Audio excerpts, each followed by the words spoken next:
I'm going to give you a little bit of a talk now about Transpower's emerging technology program. It's just a reasonably high-level view of what we're doing, where we're at, and a little bit of detail about some of the studies we've carried out on solar. So, the program itself, emerging technologies are seem to be the flavour of the year, of the decade. You see probably every second or third article at times in Energy News is about some sort of renewables or emerging technology, so it's a topic of real interest. In terms of the background for Transpower, as you know, we own, operate and maintain the national grid. So the uptake of emerging technologies such as solar and batteries and electric vehicles, etc., is increasing, and this is likely to affect the way we are going to need to manage the grid. So it may also, or it may impact both the operation of the power system, the way we use our assets, and also about how we go around making decisions on new investments in the transmission system.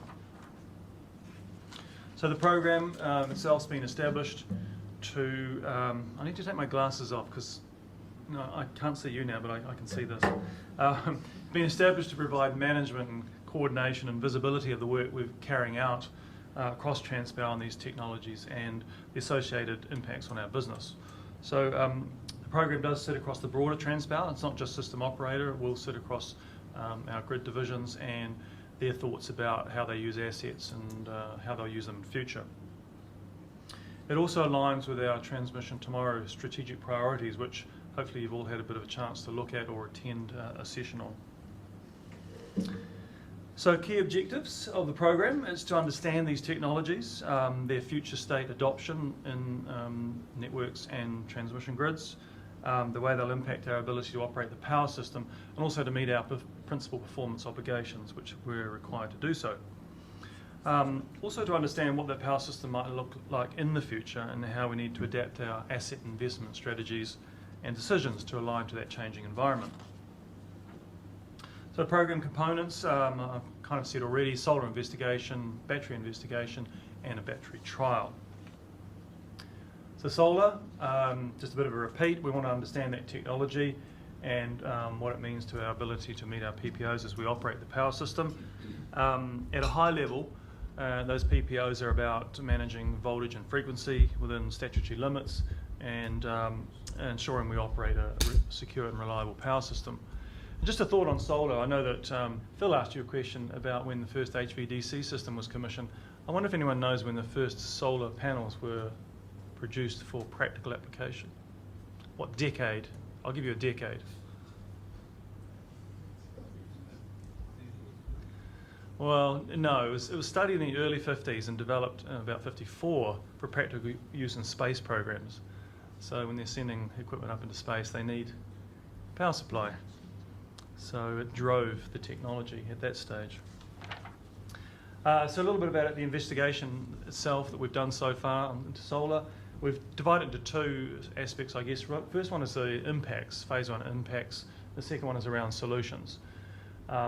Solutions we'll only be looking at if and when we need them in terms of the solar penetration levels reaching that critical level which drive those issues to be manifest in the system. So impacts around system operations and system stability. Ramping capability is about solar, as you know, ramps up in the morning with the sun coming up, ramps down in the evening. And we consider solar to be non-dispatchable. So it's about the ability of dispatchable generation such as hydro and thermal to meet those evening peaks in the winter, or especially in winter, but evening peaks and with suitable ramping capability. So that's very much a sunny day investigation. We've got maximum solar pouring into the system. For the second, frequency management, we're looking at sort of probably more cloudy sunny days, but cloudy where our solar generation is variable. So that's about keeping frequency in the normal band during the daily operation and also keeping it above frequency limits during an event on the system. So solar will displace synchronous generation and this will reduce system inertia. So it's about, can we still manage frequency in that situation? The third one there is voltage management. So once again, it's a sunny day, maximum solar. We're displacing synchronous generation with solar will reduce short circuit power in the system. So this will increase voltage deviations resulting from system events, and for example switching in a 100 megavar capacitor bank will result in a larger deviation if the system short circuit power is lower. So we'll be studying if we can maintain our voltage within the statutory limits, 0.9 to 1.1 per unit. In terms of system stability, transient, once again looking at sunny days, so maximum solar, and this is related to rotating machines losing synchronism. So we'll be looking to assess the ability of synchronous generation and solar generation to stay connected to the grid following a transient event. Finally, voltage stability, that's where we get a bit of variation between the sun and cloud. Solar generation is located very close to loads, so it's going to reduce the megawatt and megavar transfers from centralised generation to meet load requirements. So here we'll be looking at how solar generation may impact voltage stability margins. And I mentioned in terms of solutions, they could be via market solutions, operation, or policies and standards. So we'll look to those only when we need to instigate a solution as PV penetrations increase. So the investigation, solar, the status, I'll talk a little bit about where we've got to. I want to talk just briefly about what we've done to get there, because it's not an insignificant piece of work. So in terms of the ramping capability, we obtained 16 years of 10-minute solar irradiance data from Met Service. That's for around 16 sets from 71 sensors around the country. We had to clean and sort of prepare that data for modelling. And then the irradiance data was used together with New Zealand census information to determine the amount of PV generation from each GXP. So we sort of aggregated that, and then we aggregated it further to regional level and island level. We've then used VSPD, VSPUD, the Scheduling, Pricing and Dispatch tool, to reschedule that generation with different levels of solar generation. So we started with a small amount, solar, and then ramped it up and increased it to test the ability of dispatchable generation to ramp up and match that evening peak. We also took account of FIR and SIR requirements in both islands. So for the studies, we found there's no issue with around 4 gigawatts of solar in the system on it was an August 2015 typical day with 5.7 gigawatts of load. So we studied every season with Tuesday, Saturday and Sunday profiles to cover the range of load profiles in the system through the year. And it's worth noting that 4 gig, sorry. 4 gig, so 4 gig it is for all New Zealand? All New Zealand solar. All New Zealand, yeah. So is that what's exported to the grid or what's generated? It's what generated in the country, and not grid connected solar, not like solar wind farms, but houses. Just houses, but in the houses really, it is most of the power is consumed on the spot really. So how much will be really going back to the grid? Well, it's not so much about that. It's what we see as a net load, Yeah. and then what happens when the solar goes off. So 4 gigs the net load on the grid. Net solar generation Yes. out of a total load of 5.7. Yeah. So solar is providing 4 gigawatts. When that goes off in the evening, as the sun goes away, Yeah. we're having to ramp up dispatchable generation to cover the total load. So just to give you an idea, the 4 gigawatts is around 1.5 million households at about 2.7 kilowatts per house. And I think there are a total, the census information is 1.7 million households in New Zealand. So it's a very high, I'll say a potentially unlikely forecast. But even at that level, the ramping capability is adequate. So in terms of the remaining phase 1 scope, work streams 1 and 2, we have started the frequency, voltage management and stability studies around the middle of this year.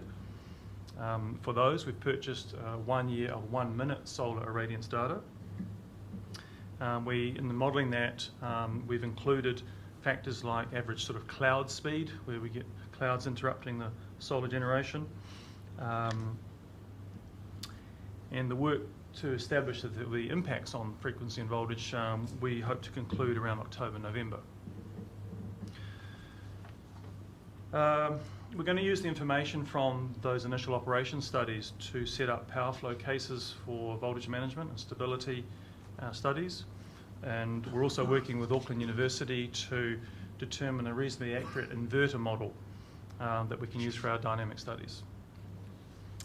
We hope to complete the stability work around sort of early 2017. So just flicking on to the next phase of our work, which we are planning and thinking about now, is around battery storage. So we want to carry out an investigation into the applications of batteries, the potential benefits we could get from them around frequency control.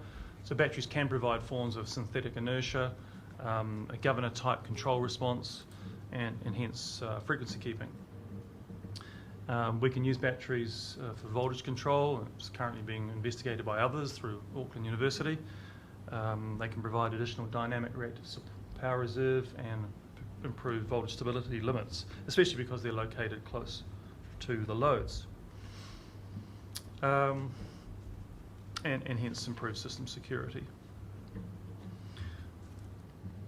The second stage we'll look at is around an actual trial.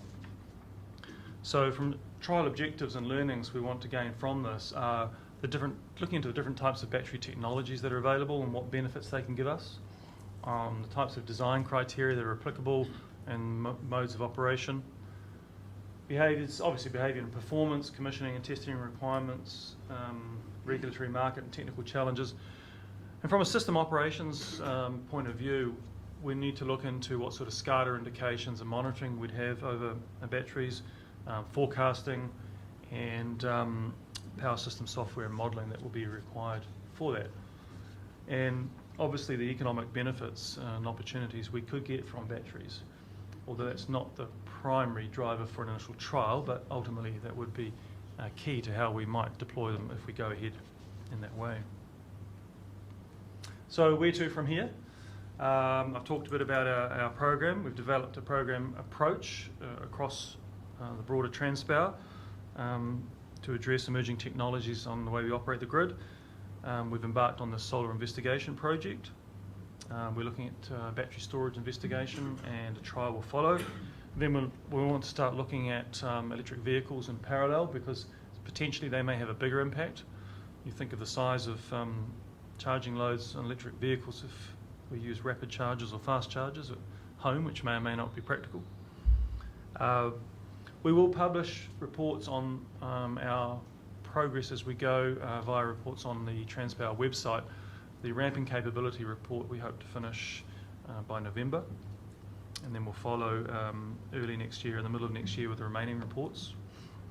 And the program of work is a broad Transpower initiative. It aligns with our transmission tomorrow strategic priorities, as I said earlier, and it's designed to prepare us for that future and inform industry of what it means for the national grid.